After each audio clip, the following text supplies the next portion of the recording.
Brady, I guess I'll start with you. We'll bring Danny in here in a second because you had the winning record and you've now tied everything up. Congratulations. It's all tied up. Still a lot of football left as we bring in DK. I mean, I'm more curious to get Danny's thoughts right now because he was in that lead pole position. Now you're starting to feel a little bit of the heat, buddy. No, I actually was wondering if that graphic was correct or somebody just hit copy and paste. It's pretty wild that we have the exact same record through 6 weeks. But I think what's even more impressive was we're both pretty well over 500, which is not easy to do, especially considering when we pick these games every week, Tuesday afternoon, way before we get injury reports, way before we get depth charts, breaking news, all those types of things that happen later in the week. I think we should both be patting each other on the back, and we'll see how it plays out in the end. I don't know. I got some more saved in me. I've been doing a little extra film work, so I'm good to go.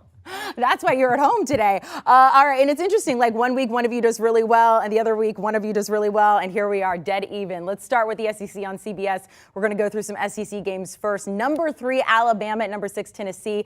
Tennessee last week going down the Death Valley, blowing out LSU. Alabama, Danny, you mentioned injury reports. We're not sure yet if we're going to see Bryce Young play here. Alabama favored by 7.5 on the road. The total 65 and a hook. Danny, we'll start with you. So this is probably for me the hardest pick of the week. And I'm under the assumption that Bryce Young is going to play, which is why I'm going to take Alabama and lay the 7.5. And of course, you get it at 7. If it comes down there, jump on it then when you can. Obviously, that hook plays a big part in this one, especially if you like Bama and laying the points. But I think Bryce Young is that difference maker. And I know Alabama has struggled somewhat on the road, but I also think this matchup is one where you might see a healthy dose of Jahmyr Gibbs to try to keep the ball out of the hands of Hendon Hooker for that Tennessee offense. They are explosive. They've got weapons all over the field. They've got a system which will really put a ton of pressure on Alabama's secondary. But if Bryce Young is healthy, again, I'm assuming he's going to play, I think Bama's just too much for this Tennessee team. This Tennessee team is a great story, and I do think that they clip one of either Bama or Georgia. And it's kind of crazy that I think that the matchup actually works better if they put up points on Georgia than Bama. But I think this game, they get overwhelmed a little bit too much, so I'm not buying into them just yet. I do think it'll go over, too. I think both teams will be able to put some points on the other, so I like the over as well. But I'm going to take the Tide until Tennessee proves to me they can knock them off. I'm going to go ahead and take the favorite.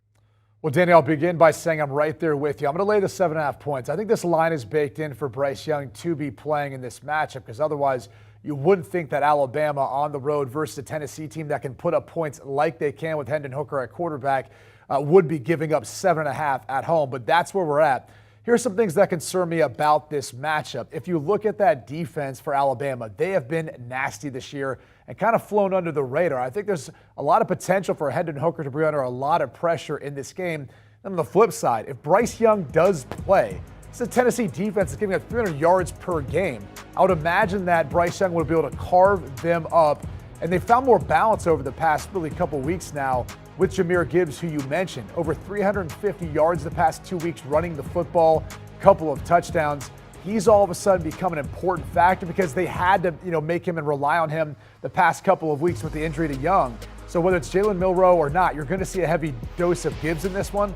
I'll lay the 7.5 points. I'm with you. I hate the hook. Don't feel great about it this early in the week. But I'm on the other side of the overall total. I think it's going to be an under. I think you're going to see this Tennessee offense stymied a little bit by this Alabama defense. I think we've underestimated just how good they are. Bottom line is there's a couple of opportunities for 2 guys in this game to have their Heisman moment. Maybe 3 guys if you include Will Anderson. But Bryce Young, Hendon Hooker, here it is. It's this matchup, and then I think it's the SEC championship game for each one of these guys.